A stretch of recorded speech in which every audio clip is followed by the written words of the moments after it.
من شک فیہ کفر.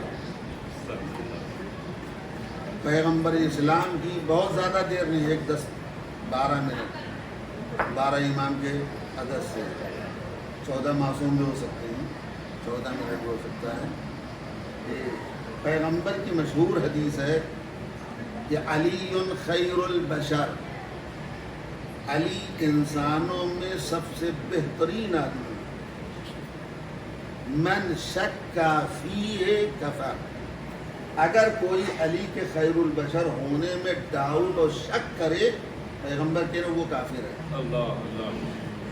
علی خیر البشر ہیں، نو ڈاؤٹ، اس میں اگر کوئی شک کرے وہ کافر ہے.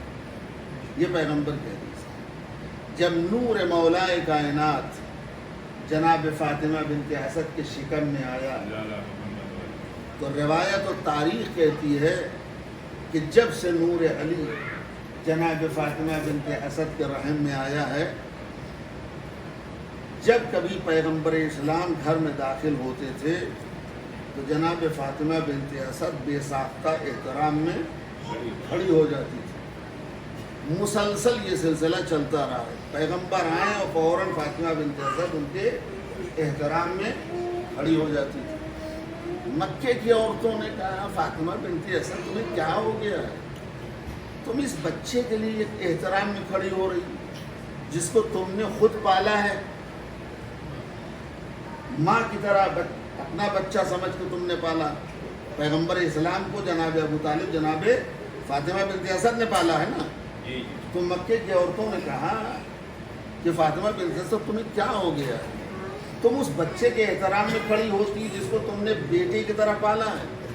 تو جناب فاطمہ بنت اسد نے جواب دیا بات یہ نہیں ہے کہ میں محمد کے احترام میں کھڑی ہوتی.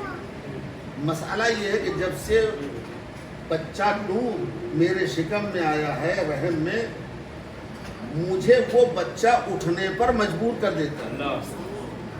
نور علی مجھے پیغمبر کے محمد کے احترام میں کھڑے ہونے پر مجبور کر دیتا ہے.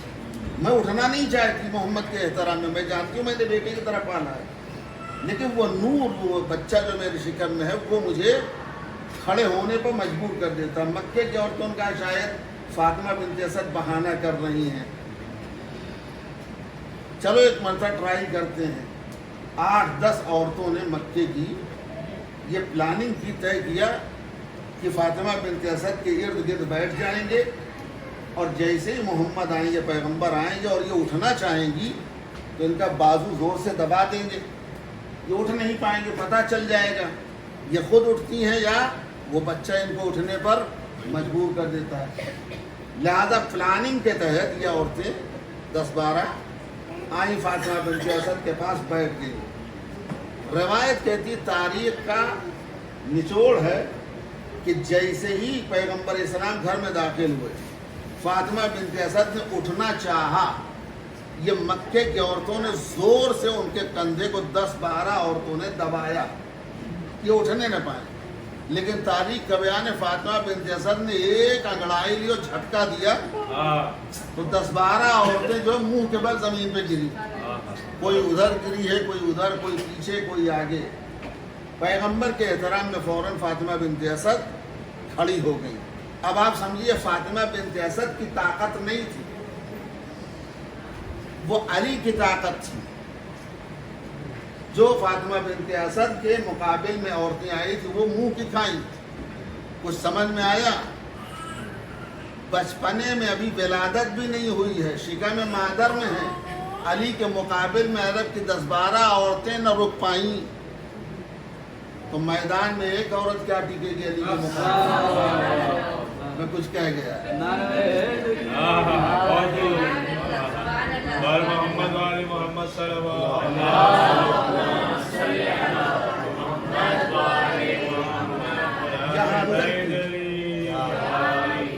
یہاں تک کہ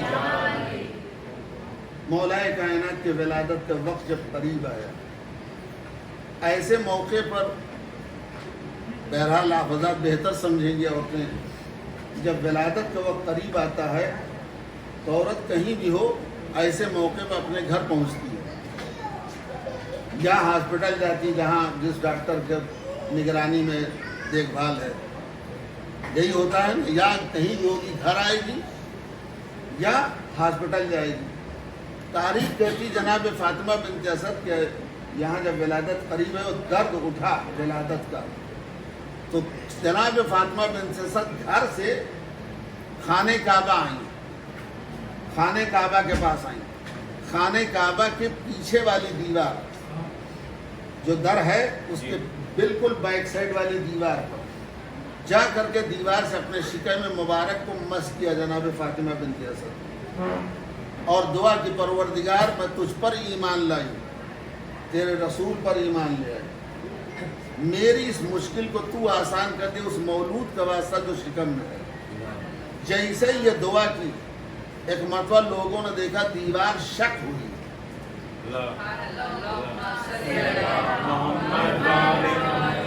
دیوار شک ہوئی اور راستہ بنا، در بنا، کریک نہیں ہوئی۔ اگر کریک ہو جائے تو کریک کے اندر سے کوئی داخل نہیں ہوتا، شک ہوئی، پھٹی دیوار اور باقاعدہ در بنا، یعنی 2-2.5 فٹ کا تو بنا ہی ہوگا، تب تو ایک آدمی داخل ہوگا۔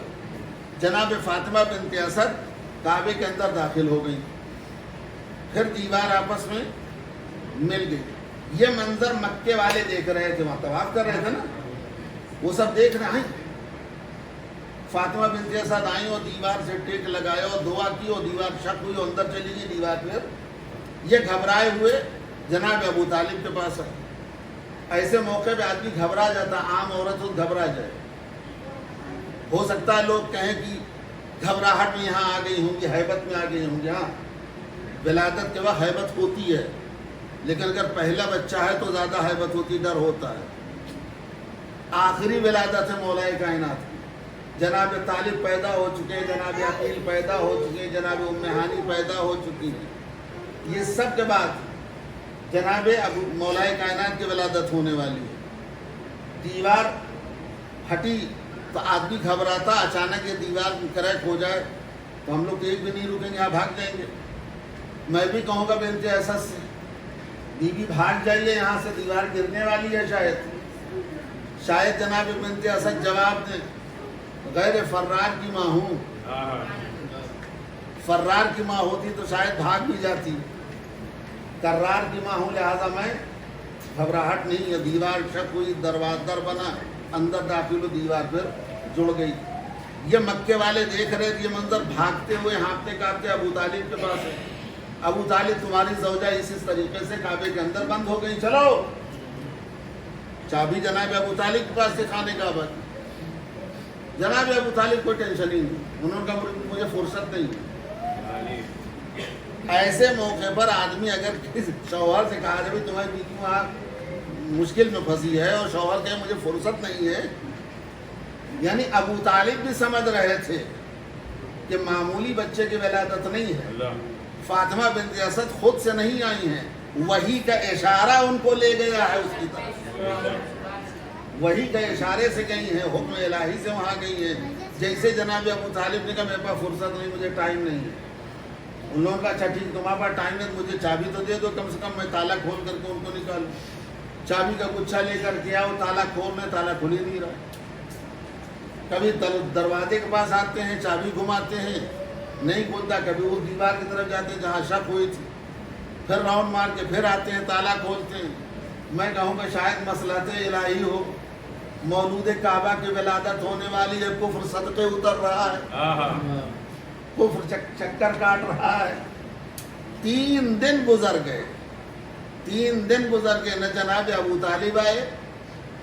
چلیے جناب ابو طالب نہیں ہے، رسول اللہ کو تو آنا چاہیے تھا، بیٹی کی طرح پالا جناب فاطمہ بنت اسد نے، رسول اللہ بھی نہیں ہے، نہ ابو طالب آئے نہ رسول اللہ آئے۔ 3 دن گزر گیا، ولادت ہو گئی۔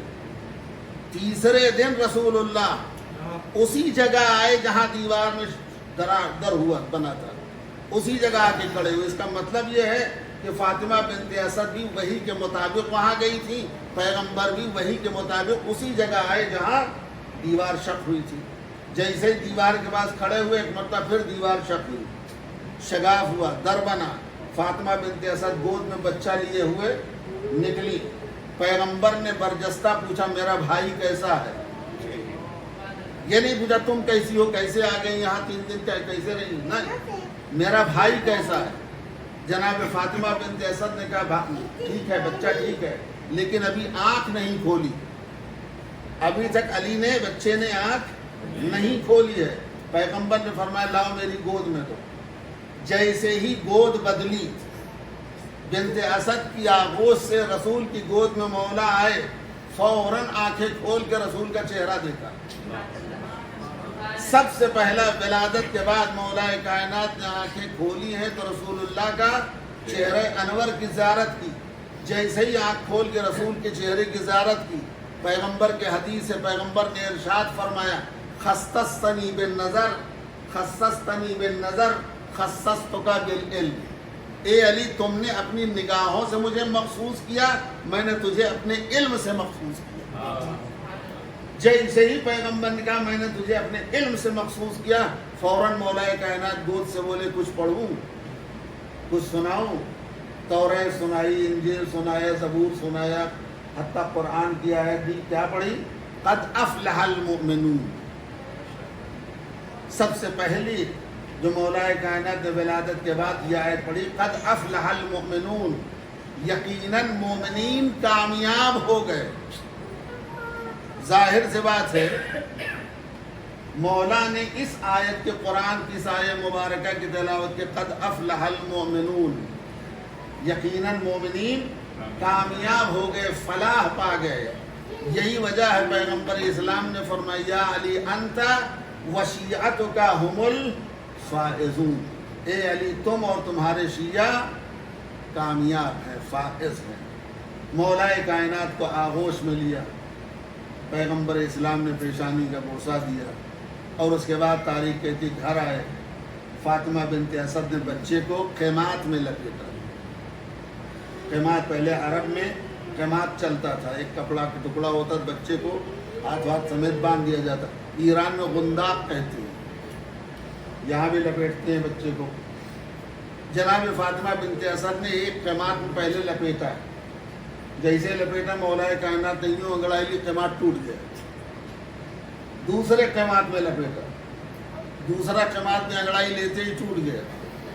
پھر مصری قیمات میں لپیٹا, وہ بھی انگڑائی لیا مولا نے, وہ بھی ٹوٹ گیا. پھر چمڑے کا قیمات منگایا گیا, چمڑے کے قیمات میں علی کو لپیٹا. روایت کہتے پھر مولا نے ایک انگڑائی لی, وہ بھی ٹوٹ گیا. پیغمبر نے برجستہ کہا چچی اللہ نے جس ہاتھ کو مشکل کشائی کے لیے پیدا کیا ہے اسے کیوں باندھ رہی ہیں آپ, اسے کیوں باندھ رہی ہیں؟ یہ ید اللہ ہے, اس کو آزاد رہنے دیجیے. یہ مولا کائنات علی ابن ابی طالب علیہ السلام, خداوند عالم ہم سب کو علی ابن ابی طالب کے محبت سے سرشار فرمائے, ہماری نسلوں میں مولا کی محبت قائم فرمائے, مولا علی کے نقش قدم پر چلنے کی توفیق عطا فرمائے. پروردگار روز ولادت مولا کائنات 13 رجب, مالک ہم خانہ کعبہ کے جوار میں ہیں, مولود کعبہ کی ولادت کا دن ہے. پروردگار آج تو اگر بندوں میں اپنی رحمتیں بانٹ رہا ہے, یہ تیرے بندے بہت دور سے یہاں تک آئے ہیں. پروردگار ہم سب کو ان رحمتوں میں شامل فرما. پروردگار ہمارے اعمال کو قبول فرما, ہماری عبادتوں کو قبول فرما, ہماری دعاؤں کو قبول فرما. مالک ہم کو نہیں معلوم یہاں یہ لوگ جو بیٹھے ہیں بہت سے لوگ ہیں, کون پریشانی ہے, کیا پریشانی ہے, کیا تمنا ہے, کیا حاجت ہے, لیکن تو عالم الغیب ہے. تجھے علی ابن ابی طالب کی ولایت کا واسطہ کسی کو یہاں سے خالی ہاتھ واپس نہ فرما. پروردگار سب کی جھولیاں بھر دے, جو بیمار ہیں انہیں شفا عطا فرما, جو مقروض ہیں ان کے قرضوں کو سبکدوش فرما. پروردگار جو پریشان حال ہیں ان کے پریشانیوں کو دور فرما. ہمارے نوجوانوں کی اصلاح فرما, ہمارے بزرگوں کا سایہ ہمارے سروں پر قائم فرما. پروردگار ہم اپنے بچوں کو صحیح طریقے سے اہل بیت کی محبت و دین اسلام کے نقش قدم پر تربیت کرنے کے ہمیں توفیق و سعادت نصیب فرما۔ پروردگار ہمارے زمانے کے امام کو ہم سب سے راضی فرما، امام کی دعاؤں میں شامل فرما۔ پروردگار حضرت کے ظہور میں تعجیل فرما۔ پروردگار تجھے واسطہ ہے محمد و آل محمد کا اسرا ٹور کے تمام اراکین جو اس خدمات کو انجام دیں ان سب کی توفیقات میں اضافہ فرما۔ پروردگار تجھے واسطہ ہے محمد و آل محمد علیہم الصلاۃ والسلام کا ہم سب کو بار بار بار بار ان جگہوں کی زیارت نصیب فرما۔ ربنا تقبل منا انك انت السميع العليم۔ بسم الله الرحمن الرحيم۔ اللهم كن لوليك الحجة بن الحسن صلواتك عليه وعلى آبائه في هذه الساعة وفي كل ساعة وليا وحافظا وقائدا وناصرا ودليلا وعينا حتى تسكنه وردك طوعا وتمتعه فيها طويلا برحمتك يا أرحم الراحمين۔